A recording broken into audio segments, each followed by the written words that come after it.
You've seen weird animals out in the wild. Frogs that freeze solid and come back to life. Fish that glow in the dark. Bugs that eat their mates. Nature is full of strange, creepy, and downright disturbing creatures. But none of them, not even the tongue-eating louse or the parasitic wasp, come close to this.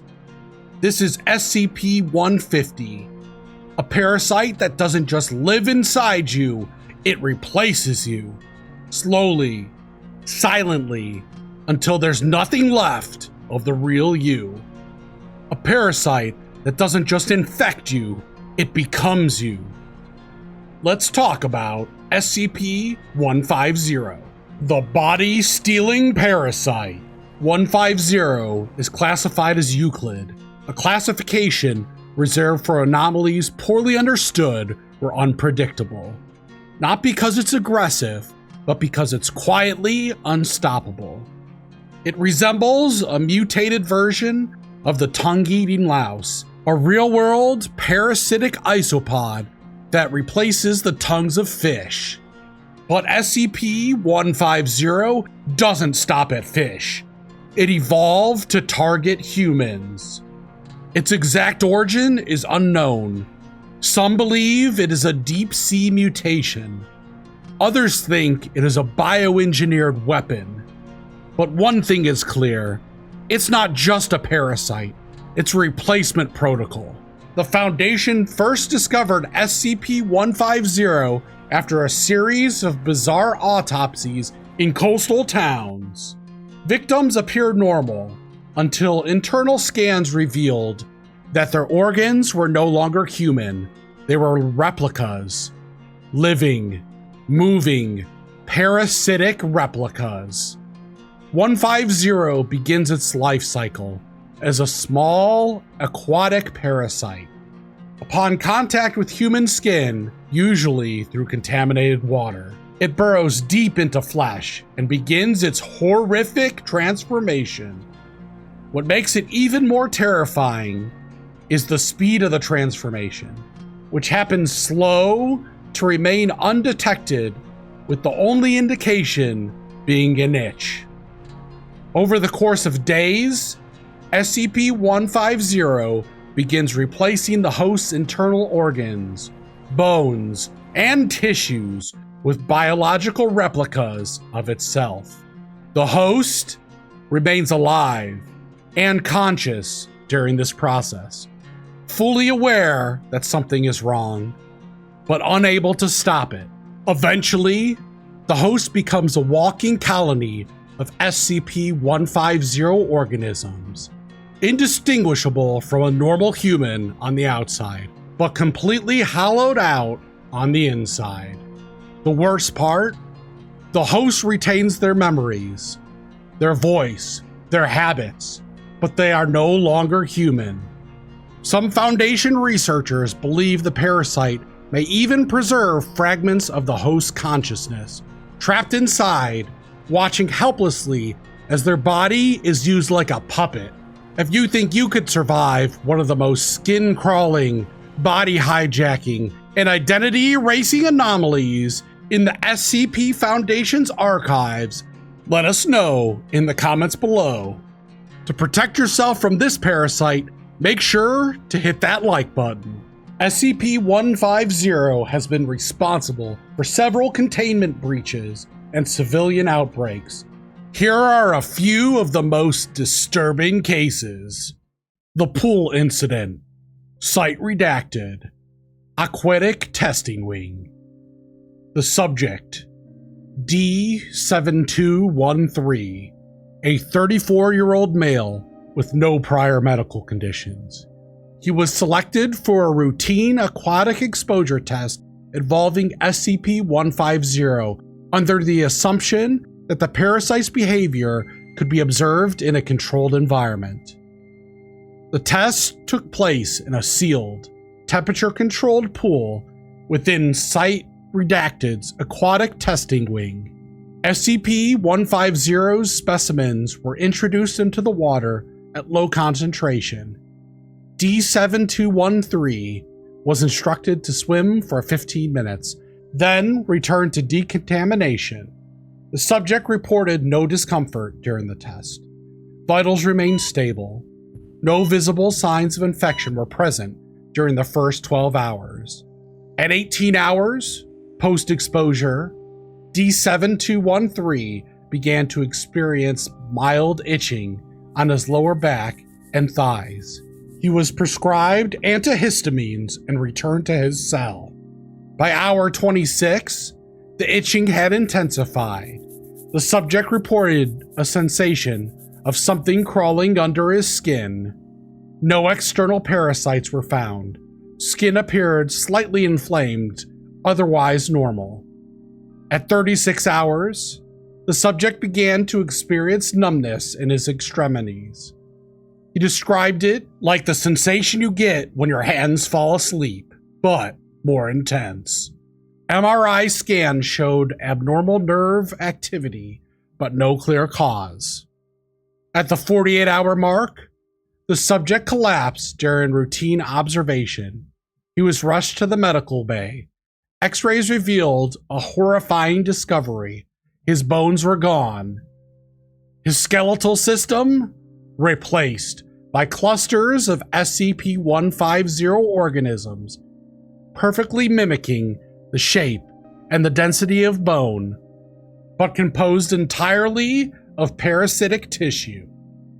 The parasites had replicated his spine, ribs, and even delicate bones of his hands, all while keeping him alive. By day 3, the subject's skin began to flake. His voice changed. He no longer responded to his name. When asked how he felt, he replied, "We are well." At 96 hours, D7213 attempted to breach containment. His movements were erratic, almost insect-like. Security teams subdued him using high-voltage stun batons. Upon restraint, his body began to shed. What remained was not human.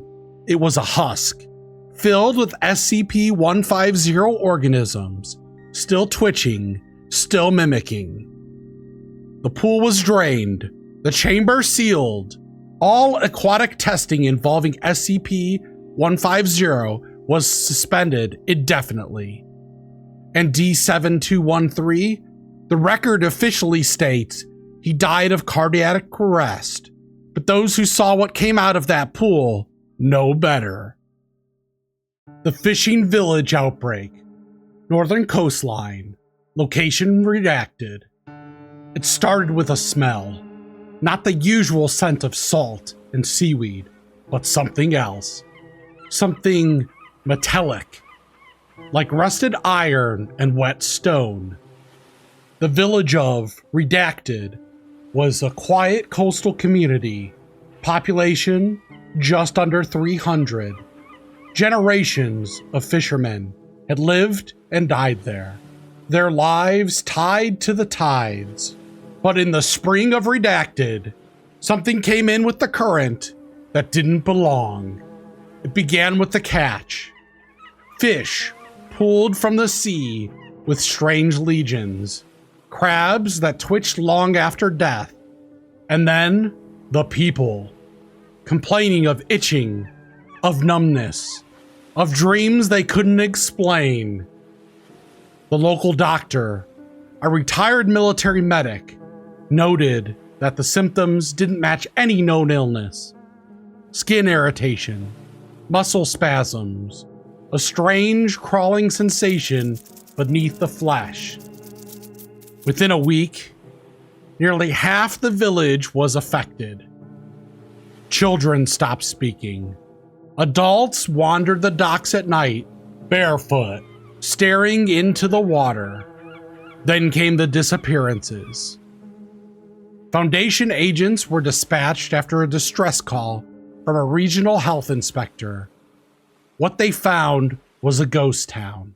No bodies, no blood, just piles of shed skin. Thin, translucent, and still warm. A single villager remained. He turned to face the agents. His eyes were black. His voice was layered, like multiple people speaking at once. He said only one thing. The village was quarantined. The coastline was declared a restricted zone due to chemical contamination. All records of the town were scrubbed from the public databases. But the sea doesn't forget, and neither do the things that came from it. SCP-150 had found a new breeding ground, not in the ocean, but in us. The Aquarium Breach. Redacted Oceanic Center. Coastal City redacted. It was a quiet weekday afternoon at the redacted Oceanic Center. A sprawling public aquarium nestled along the coast. Families wandered through the glass tunnels beneath swarms of jellyfish.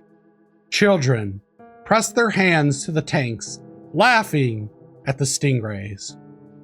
And in the center of it stood the main attraction, the shark tank. It was a massive, cylindrical structure, 30 feet deep, filled with salt water and circling hammerheads. Visitors gathered around it constantly, mesmerized by slow, graceful movement of the predators inside. But one man wasn't watching the sharks. He was watching the water. The staff later said he'd been there for 6 hours. He didn't speak. He didn't eat.